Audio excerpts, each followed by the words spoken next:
Alright guys, this is Mrs. Crocker here. I'm going to go ahead and walk you through the notes for arc length and radian measure.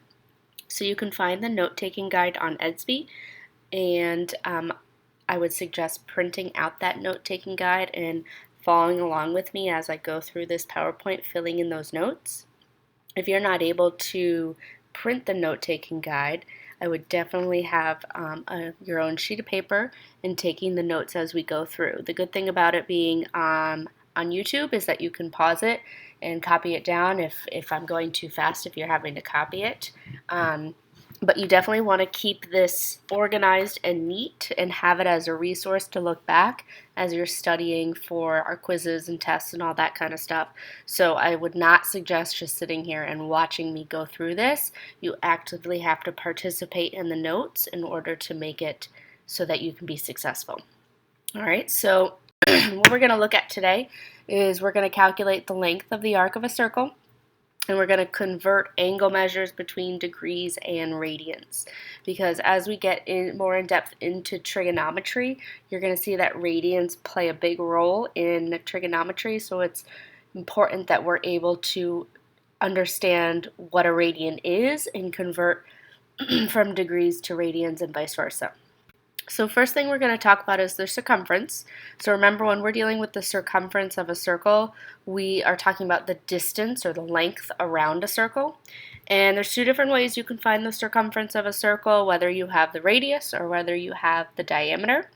So your circumference, if you have your radius, is 2 times pi times your radius. Or if you have your diameter, it's just pi times the diameter. When you're going to find the area of a circle, you are going to take pi times your radius squared.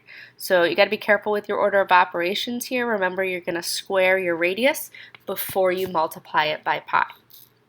Alright, so make sure you add those to your note-taking guide, because we are going to use those as we go through the next couple of problems.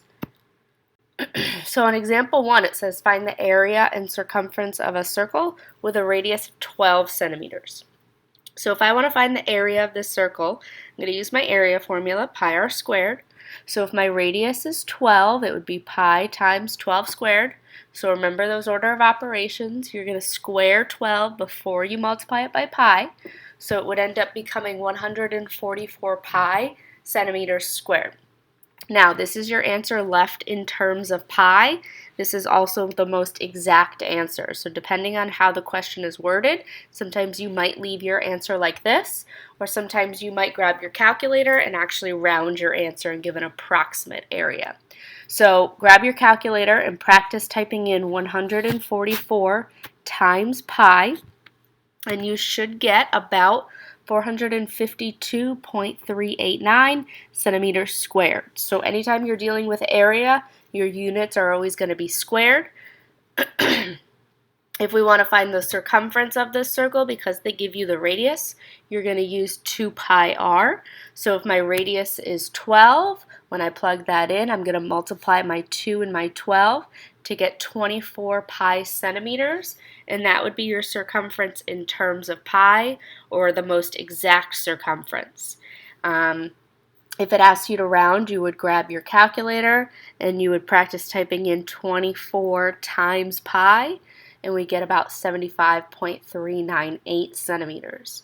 Notice circumference does not have the units squared, it's just a linear units, whether it's centimeters, inches, miles, whatever it may be. Okay, so as we go through to example 2, if you have any questions on any of the things you're seeing, I would suggest making a note of it as we go through, so that after you watch the entire video, you know what questions to go and ask your teacher. Because you want to make sure that if you're not understanding something, you're taking the initiative to figure out what it is, so that when it comes time for our quizzes and our tests, you don't make those same silly mistakes that you've been making on notes. Alright, so example 2. A circle has a radius of 12 centimeters. Therefore, we know that our circumference is going to be 24 pi centimeters, because it's 2 times your radius times pi. All right, so in A, they ask you to find the length of the arc that's half the distance around the circle. So if I'm dealing with an arc that's half the distance of the circle, that means what you're going to be doing is half of the circumference. So if I know the circumference of the entire circle is 24 pi, in order to get the length of the arc that's half that distance, I'm going to take that 24 pi and multiply it by 1/2, or divide it by 2. So if I take 24 pi and take half of that, I would get 12 pi centimeters for the distance around half the circle. In B, they want the length of an arc that's 1/3 the distance around the circle. So you're only going 1/3 of the circumference. So what you're going to do is you're going to take your circumference of 24 pi and you're going to multiply it by 1/3. So 1/3 of 24 would be 8. So the length of your arc that's 1/3 the distance around the circle is going to be 8 pi centimeters. Now when you look at C, it says, suppose an ant is moving along the edge of the circle. How far does the ant travel if it makes it around the circle twice? So think about what we're doing here.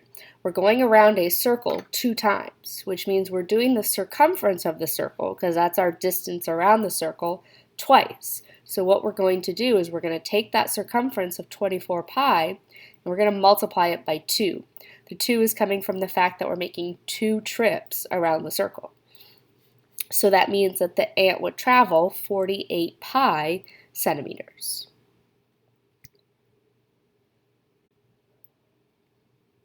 All right, so for example 3, a circle has a radius of 5 feet.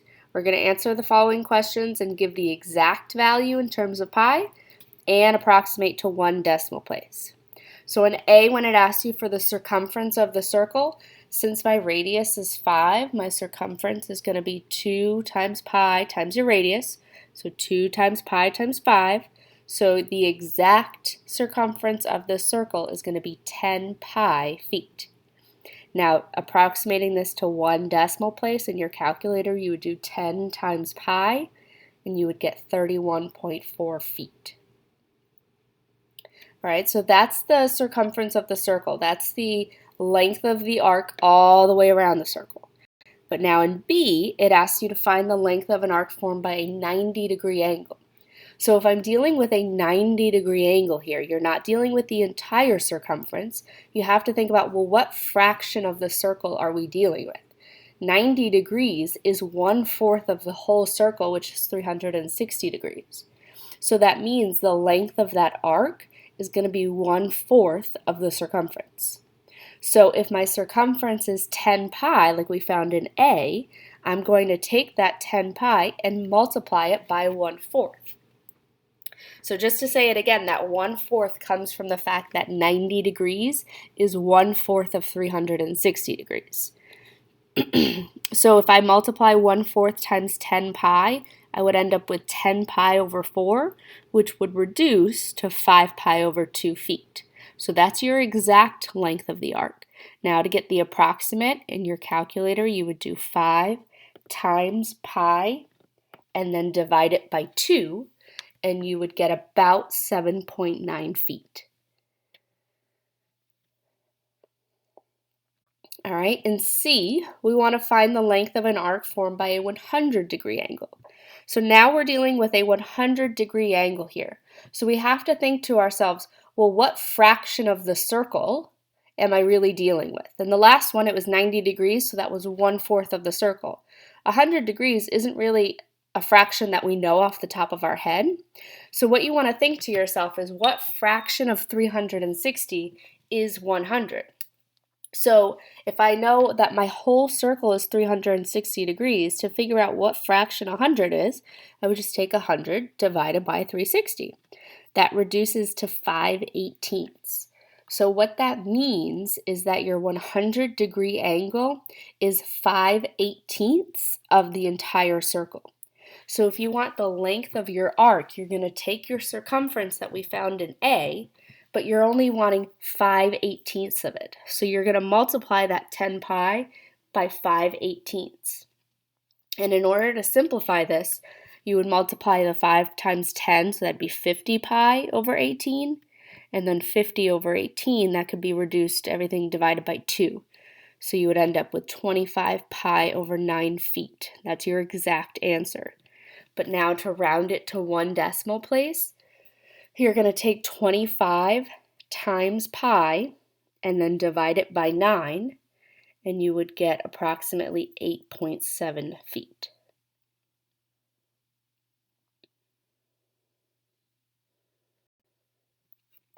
All right, so now in example 4, you have a diner that's seated 20 feet from the center of a rotating restaurant, and you want to know how far has the diner traveled after rotating 240 degrees.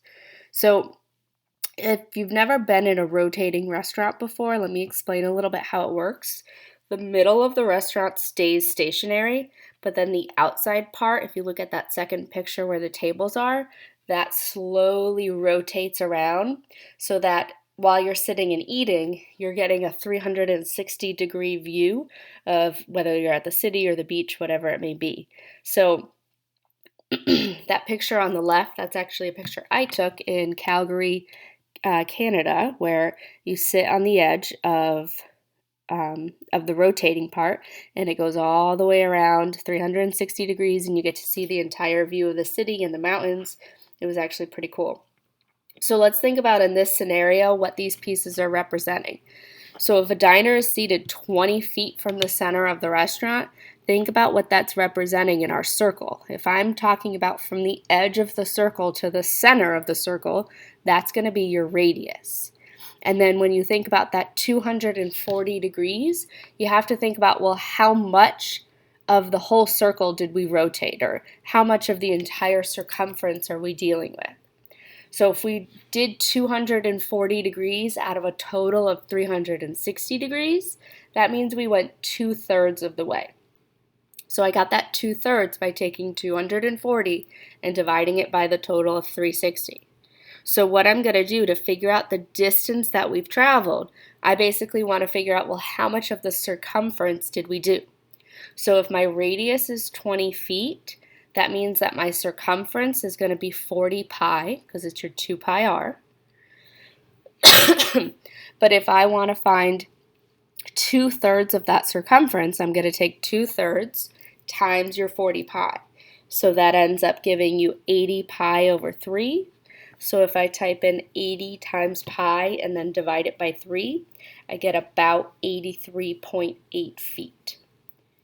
So if we're seated 20 feet from the center of the restaurant and we rotate 240 degrees, then that distance we would have traveled around the edge of the restaurant would be 83.8 feet. All right, so when we talk about the length of an arc that we just did, the length of your arc is a portion of the circumference. So when we're dealing with arc length, you're figuring out basically like if you took a ruler and measured around the circle, how long would it be? How many inches, centimeters, feet, miles, or whatever. But when we're dealing with the measure of an arc, not the length, the measure of an arc, the measure of your arc is going to be equal to the measure of your central angle that intercepts that arc. Okay, so if my central angle is 90 degrees, that means my arc is 90 degrees. That doesn't mean the length of the arc is 90 degrees. We would have to find it like we did in those last problems. And so far, pretty much we've always measured angles in degrees, but I know you guys talked about it in geometry last year, and we're going to talk about it again today. There is another unit of measure for angles, and it's called a radian.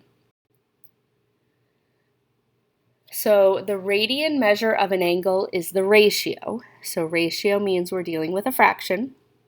It's the ratio of the arc length compared to the radius of the circle. So when you're dealing with a radian, it's found by taking the arc length divided by the radius. So let's consider a circle with a radius of 6 meters. What's the circumference then? So if my radius is 6, my circumference would have to be 12 pi meters. And what's the length of an arc formed by a 90-degree angle? So if we're dealing with a 90-degree angle, just like we did in those last problems, a 90-degree angle is going to be 1/4 of your circumference. So you're going to take 1/4 of 12 pi, that was our circumference, and so the length of our arc would be 3 pi meters. So now if you take the ratio of the arc length compared to the radius, the ratio of our arc length, our arc length was 3 pi, divided by our radius was 6, that reduces to pi over 2 radians. So what this basically says is that a 90-degree angle and a pi over 2 radians angle are the same angle. So it's just a different way of measuring an angle, just like we can measure the length of something in multiple units. I can use inches, I can use feet, but the distance or the length is still the same. I can measure an angle in degrees or I can measure an angle in radians, but it's still the same angle. So what we're going to look at now is we're going to look at how we can convert between our angle measures. So since a radian measure is essentially the length of an arc divided by the radius of the circle, let's come up with a way to convert back and forth between radians and degrees. So consider an arc formed by a 360-degree angle. What's the length of the arc? Well, if the arc is 360 degrees, it's the whole circle. So the whole circle's arc length is its circumference, 2 pi r. So to convert 360 degrees to radian measure, we would divide the length of the arc, 2 pi r, by the radius, because that's what a radian is. So if I take the length of my arc, 2 pi r, and divide it by my radius, r, what would that simplify to? 2 pi, because your radius divided by your radius would just equal 1. So what that means is that 360 degrees is the same thing, it's equivalent to 2 pi radians. So since 360 degrees is equal to 2 pi, then what's the radian measure for 180 degrees? Well, think about it. If I have 360 is equal to 2 pi, and I want that to say 180 is equal to, I would have to divide my 360 by 2, because 360 divided by 2 would be 180, and then 2 pi divided by 2 would be pi. So that means that 180 degrees is equal to pi. That's going to help us convert between radians and degree measures. So in your note-taking guide, this is where we're going next, doing that conversion. So to convert any degree measure to radians, so if you're in degrees trying to go to radians, you're going to multiply by pi divided by 180 and then simplify your fraction. To convert any radian measure to degrees, so if I'm in radians trying to go to degrees, I would multiply by 180 divided by pi and then simplify. So you want to make sure you add that to your note-taking guide or copy it down if you're creating your own notes.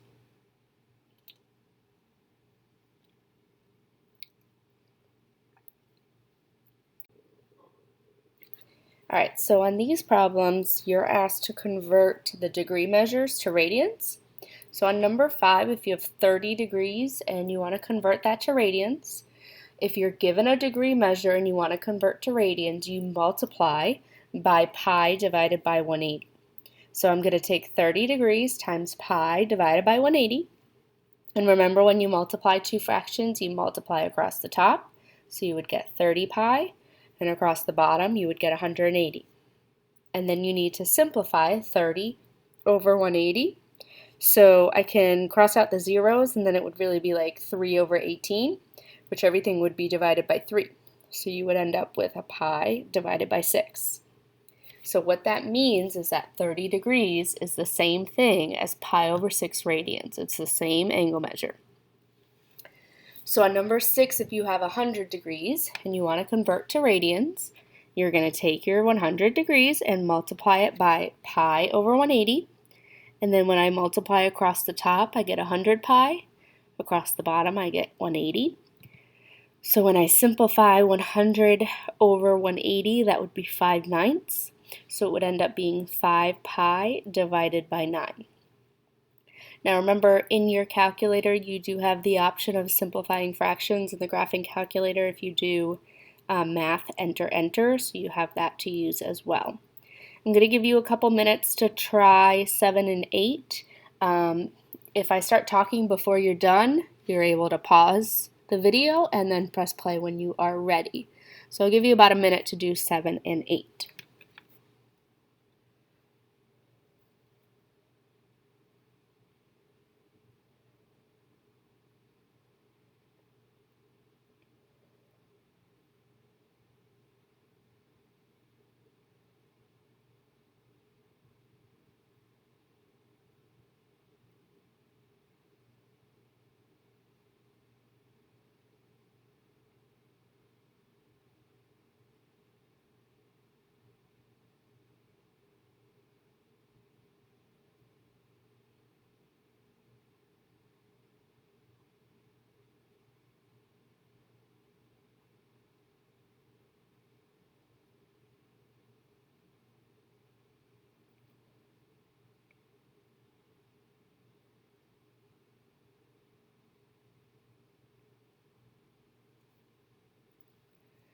Alright, so I'm going to go ahead and start showing you the answers to 7 and 8. If you're not ready yet, just press the pause button.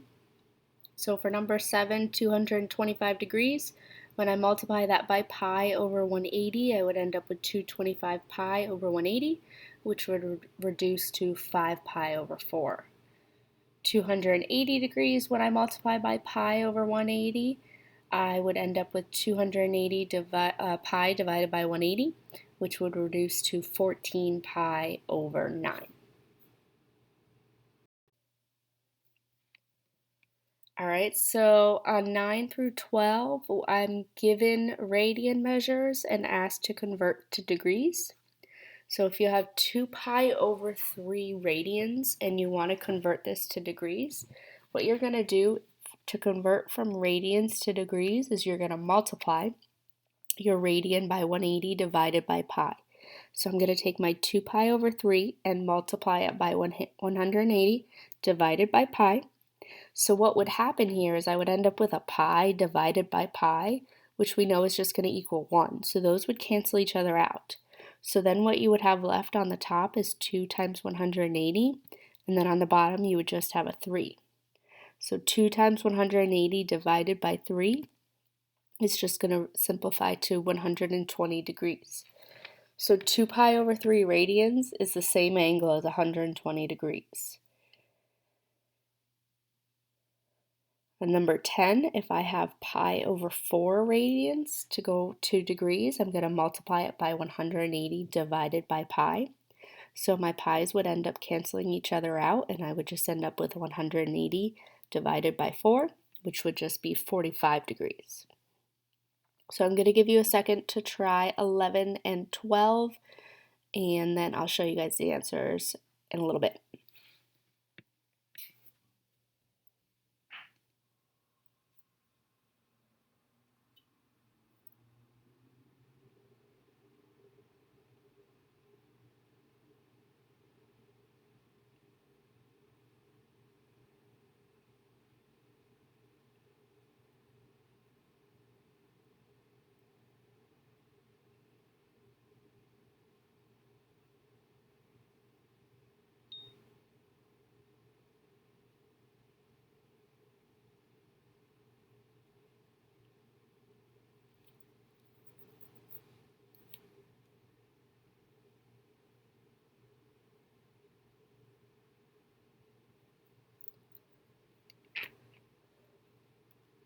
Alright, so on number 11, when I multiply that by 180 over pi, my pi's would cancel, and I would end up with 10 times 180 and then divided by 9 would be 200 degrees. For 12, when I multiply by 180 over pi, I end up with 7 times 180 divided by 20, which would be 63 degrees. So you've made it through your first note-taking guide, which is fabulous. What I would suggest from here is, if you have time, try and do your assignments page right now while it's fresh in your brain. You want to get that done and make sure you guys are staying on top of your work and not waiting till the last minute to get them done, because you have 7 classes you got to try and manage your time for. So anyway, I would suggest going to your assignments page now. If you have questions on any of this, please reach out through Edsby or Remind. get your questions answered. Don't sit there and wonder what the heck happened. Let's figure it out together. So good luck, and let me know if you have any questions.